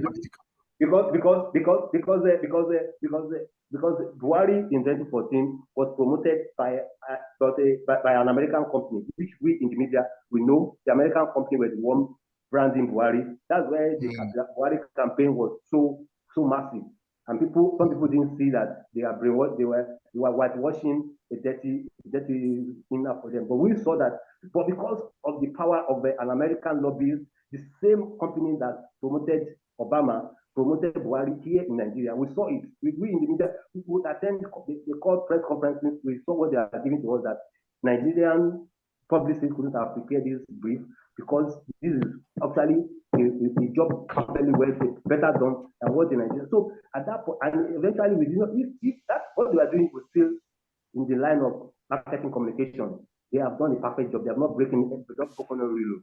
If by the time it becomes now a political campaign, they might probably now step down the Belgian lady and look for a Ghanaian, a Ghanaian face to front for her, while she will actually still be the brain behind the front that will feed law of that. Eventually, some people did not know that was an American company that was promoting Buhari. For we that we know. But of course, they didn't go beyond their line so that the laws do not catch up with them. And they did a perfect job. They sold Buhari as bad as it was, because Buhari has come in 1984 and he has messed up the whole country. But because they have a strong marketing communication to promote him in 2014, but people still fell for that coming. And that is what we are paying for today. The same thing happened to the current president, because there are a lot of money to do his campaign in spite of everything. The country did not want him, and because there were every money, apart from paying heavily for media, he owns media houses himself. The current president owns media houses, from radio to print and television. So he used all of this to brainwash people, to put out their information there in the market. Then we know the level of Brother Rudumi, it's 8 minutes to the end of the program. You've said a lot. Can you just summarize for us what you said a lot? Summarize for us. In so that some can come in summary, what I think that what has happened in Ghana and what South Africa is doing by taking the Israeli to court on Hamas, thing that we on the Pan-Africanists, on the leftists should be excited about. We should be seizing this opportunity to put our feet on the ground, to do more than talking on the Zoom, to start doing actual work on the ground. Let's have people in Ghana, let's have people across the 54 whatever countries of Africa to give us updates, so that we know where we can have low-hanging fruits, that we have low-hanging fruits that we can harvest, that can quickly put us on a strong pedestal. Yes, Brother Lumi. Thank you very much for that summary. This is why we need you to attend the Thursday, which you used to attend very prolific. We haven't seen you for a while. If you were there, maybe you would have alerted us. Some of us can't be on the ground because we are in the air. And as you know, in any war, there'll be people in the Air Force There'll be some in the infantry. There'll be some in the Navy. We can't all be infantry. So please come to the Thursday and Saturday meetings so you can continue to brief us on what is happening on the ground. Sister Shani's hand was up. Sister Shani's hand was up. I don't know if she took it down. Sorry? Sister Shani's hand was up. I don't know if she took it down. Okay, I haven't seen it. I saw Sam's hand. Sam, are you able to speak? And then Shanice can come if she still wants to speak. Sam? Yes, I would. When you call me. Shanice, can you hold on, please? Sam. Hello, brother. Unmute. Yeah, you wanted to make a brief reply. Somebody asked a question from South Africa. You want to say something? Shanice can come in. Yes, go on. No, Chair. I didn't want to answer anything on South Africa except that officially we know that the ICJ has not made any ruling. Any declaration. That's fine. Ruling. So we expect that around February. Okay. Thank you very much. But I raised my hand because I wanted to talk about Sudan. Yeah, but it's too late now because of the time. It is. Okay. No, let's have Sister Shanice and then that's fine. That's all right. Sister Shanice, it's a pleasure to have you. The floor is yours. Thank you. Thank you so much. Yeah, obviously just been listening throughout the meeting to the discussions we've been having, all very much on point in terms of the issues that are impacting on us, and there's so much more that's happening out there. I wanted to refer everyone to a report that I came across a little while ago. As some people on the platform may know, I do have a channel, and we have these sorts of conversations on my channel, and I have guests who come and talk about, you know, some of these issues. Regarding Sudan, there's a report that's called The Sudan Crisis, How Regional Actors with Competing Interests Fuel the Conflict. And it actually goes into detail about what those interests are of those outside key players that are involved behind the scenes in fueling the Sudan conflict. Countries like Egypt, Saudi Arabia, the UAE, and Israel, all playing a major part in fueling the conflict. So whilst the UN and other European agencies are focusing on, you know, the death toll, the displacement, the militia group activity, what they're not focusing on is who is actually financing, who's arming, and who's training these militia groups that's going in and causing the atrocities. And the same is said for Congo as well, the outside interest groups. Now, I would like to see this group get behind organizing a summit along the lines of what was attempted for Ghana, but a summit that focuses on Saudi Arabia and Congo, the genocide, the ethnic cleansing that's happening in Saudi Arabia and the genocide that's happening in the Congo. Is this something that this group could do? Organize a meeting with the big four, including King Maponga as well as the others, a summit that actually focuses and spotlights what's happening in Saudi Arabia and the Congos. One proposal. Yeah, can I just, Sister Shanice, can I just come in there quickly and say that Brother Pigeon is here, is listening to you, and he is the one that leads our such initiatives. So I'm sure he will get back to you so we see what we can organize. Yeah. Yes, please carry on. Yeah, and then very briefly, just to comment on the Ghana candidate. This was discussed by some guests on one of my shows as well.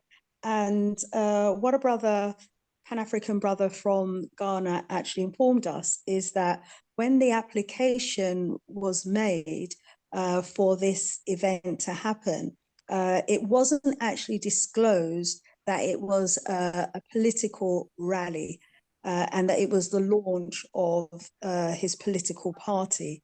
It was, you know, that it was just a Pan-African summit.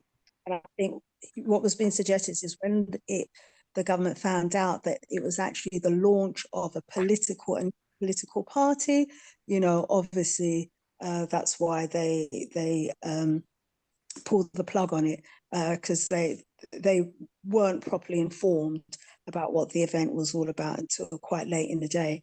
And as for a Pan-Africanist organization having a white woman, a Belgian woman as their publicist, you know, it really makes me wonder, when are we going to learn as Africans that all we have is ourselves? How can we have the enemy in our camp? You know, it doesn't matter how articulate or how brilliant she may be at responding to questions. We've got to train up our own, you know, to be able to represent ourselves. You see, these people, they will always plant their agents within our organizations.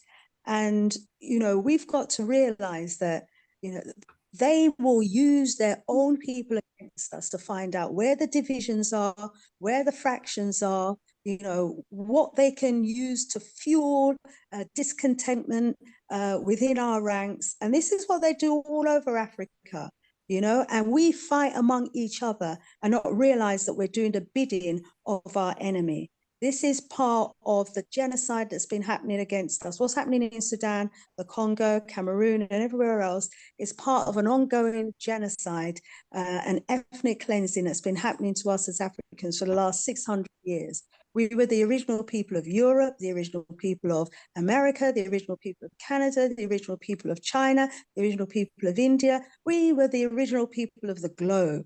Yeah, and we are the ones through warring against each other who weakened ourselves to the point where these people can just come in and take over.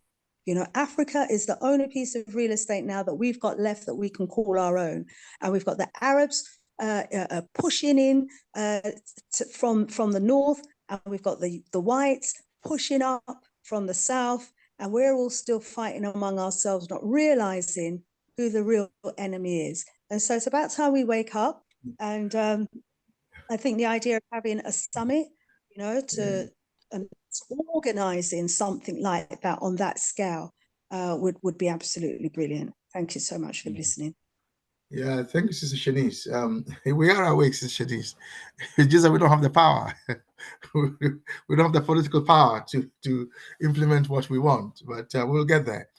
No, thanks very much for your very eloquent intervention and contribution. Brother Pidge, you've heard what Sister Shanice has to say. Contact her so that we can see where we can start. The meeting, the time is 9:01. We are very, very strict with time in CSG. So I'd like to bring the meeting to a formal close. Brother Enumi. Yes, sir. I'm sorry. Just in three or four words. Just to that sister, if we as Pan-Africanists, well, if we have the power to employ our Brother Enumi, let's see that discussion for another time. That's a whole debate. Employ that woman. That is a whole debate. Nkrumah had Nkrumah, why not? Brother Enumi, Nkrumah inherited Erika Powell as his white secretary. Should he have done that? Some would argue that she was a spy and so on. So anyway, that is a whole discussion we can have another time. They could be spies. I'd like to bring the meeting to a formal close. Brother Glero, I'd like to acknowledge your joining us. Thank you for joining. Yes, so thank you all for coming. Sorry about the tardiness. We've been through a bit of a power cut here in Zanzibar, and it just came back on, and in fact it just went off again and just come back. So there are some issues here. I understand the president has sacked the previous managers of the power company, but problem continue. But there was a small storm this morning, so I don't think it's entirely the fault of the workers. But I'm sorry I missed the discussion. It's something that I very much wanted to be a part of and to hear people's view.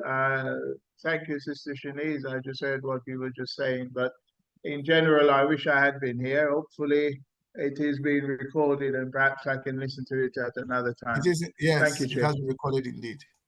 It has been recorded indeed. Thank you, Brother Glenroy, for I didn't know you were in Zanzibar. I hope things are going well there. Right. Thank you all for coming. The meeting has now officially come to a close.